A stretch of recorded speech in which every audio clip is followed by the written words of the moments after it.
పొదిలి ఒంగోలు జిల్లా పొదిలి దగ్గర పొదిలికొండ లక్ష్మీ నరసింహస్వామి టెంపుల్ దగ్గర అటవీ శాఖ అధికారులు అటవీ భూములలో మన ఆయుర్వేద ఔషధ మొక్కలు పెంచుతున్నారు.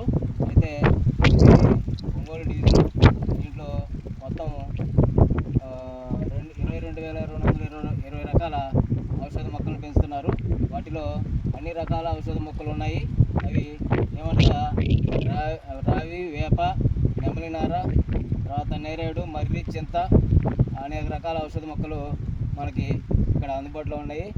మనకి మన పారంపర్య వైద్యులు ఈ యొక్క ఔషధ మొక్కలని కావాల్సిన వారు వచ్చి తీసుకోవచ్చని కోరుకుంటున్నాను. అలాగే ఈ ఔషధ మొక్కలు చూడండి ఇలా ఉన్నాయి. గవర్నమెంట్ అటవీ శాఖ అధికారులు వీటిని పెంచుతున్నారు కాబట్టి మన పారంపర్య వైద్యులు చూడవలసిందిగా కోరుతున్నాను. నెమలినార అద్భుతంగా ఉంటుంది. మంచి ఔషధ మూలిక, మంచి చెట్టు.